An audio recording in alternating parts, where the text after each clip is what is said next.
feeling some frustration with the offense at this point? I know you guys like to win, but you want to score more than what you. Yeah, I mean, obviously, we feel like we're not playing our best football. We have spurts where we're really good, and then we have spurts where we kind of have these we're not scoring, we're not finding ways to finish drives. So definitely, as a competitor, you want to be better. But I think you win football games, you win football games at the end of the day. And so for us, if we keep winning football games, defense keeps playing the way that they're playing. When the offense, we really become who we know we can be. We'll be a hard football team to beat. Coming off of a bye week, though, how surprising is it to you that, I'm sure like a lot of people did do some self-reflection, self-study, and evaluation of tape, but how surprising is it to you that you get this kind of performance coming off of a bye? Yeah, I mean, we just didn't. I mean, I say it every week. We just didn't execute at certain positions. There was throws I didn't make. There was plays that didn't get made, and then there was penalties at some inopportune times. So I mean, it was. We had stuff there. We had plays that were open. We thought we did a good job of getting stuff going, and then we just didn't finish drives. Patrick, can I ask you about two things? One, speaking of things we talk about every week, the drops. I mean, is there any? It's more data points, right? But any commonality that you're seeing? Yeah, I mean, for me, all I can do is have better ball placement. I mean, on some of those, I mean, they're like the one to Tyreek, a little high and hard. So I mean, just trying to find ways to make it easier on them. These guys make plays. I mean, I'm gonna keep throwing the football to them. They're gonna go out there and make plays happen. And if it happens, it happens. We'll move on to the next play. The second thing, uprights were like shaky from the wind. It looked like a few times. How much did that affect what you were doing? You trying to throw it harder to kind of break through that? Yeah, I mean, I don't know if I was trying to throw it harder, but it definitely makes the football move a little bit. So I mean, it's. I mean, there was the one throw maybe to Tyreek where I had a little pressure on my face if I could somehow get it out there. That could have been the one deep down the middle at the second quarter, I believe. So I mean, just stuff like that. But I mean, you can't. I mean, we're in Kansas City. I was in Lubbock before that, so I'm used to some wind. So just kind of going out there and just try to execute the best you can. Patrick, I asked you earlier this week about Patrick Surtain. I know he got you this evening. Did you all make a conscious decision like in the first half to not really throw on the side he was on, or was it just how the plays were called? Yeah, I mean, we didn't have anything like that. I mean, we just called plays. We had some open receivers. They played the shell over the top, so there wasn't a lot of man-to-man situations. And we had drives going. We just didn't execute it long enough to score enough touchdowns that we wanted to. You also seemed a little shocked, I think, towards the end of the game when they called you, I think, for a false start or something, and then you and EB were talking along the sideline with the cameras. Mm-hmm. What was that kind of? Yeah, I mean, I still don't know why I got called for the false start. So I'll try to figure out that and try not to do that again. I thought it was pretty common of what I usually do on hard counts, but he called it, so you got to try to not do it again.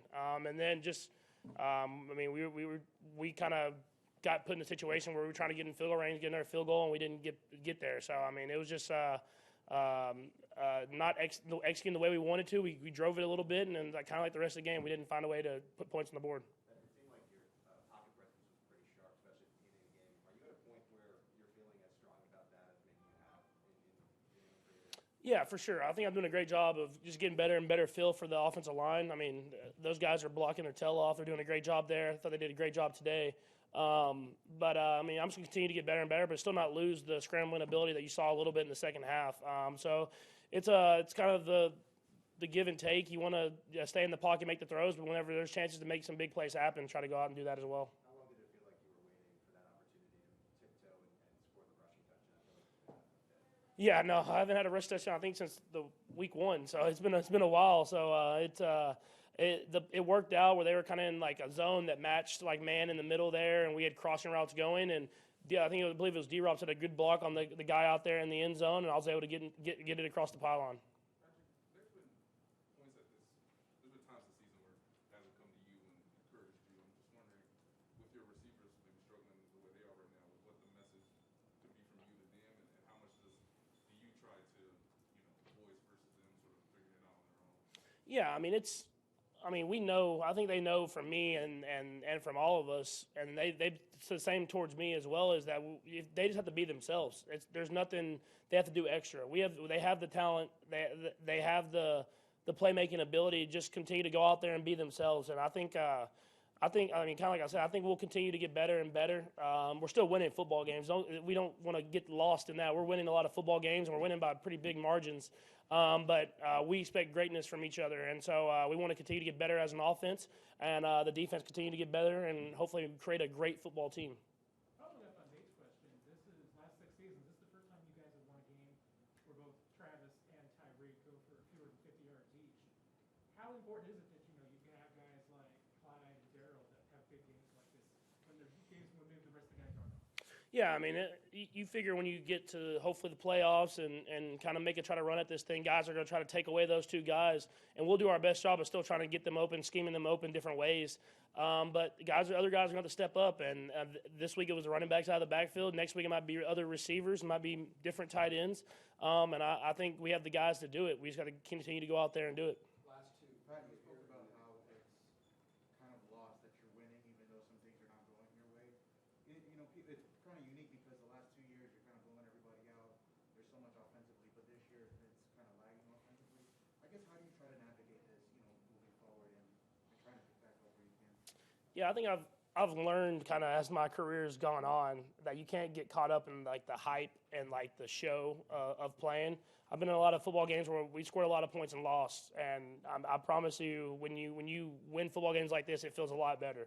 And so I think I don't know if that's just kind of with experience, but I kind of preached that to these guys when they were kind of running the ball and trying to really grind the clock through. I said, don't let that affect how we play. Let's continue to just execute and go out there and put points on the board because our defense is playing the way that they're playing. And so you have to learn how to manage games. You have to learn how to win football games whenever it's not pretty. And I think we've done a great job of that this season. Last one, Adam. Dan Sorensen obviously plays on the other side of the ball, but did you have any advice or encouragement for him earlier in the year when things weren't going well for him? He was taking a lot of criticism. Yeah, I mean, he definitely took some, but I mean, he makes plays happen. I mean, if you looked at his entire career, whenever there's a big moment in the football game, it seems like he's around the ball making something happen.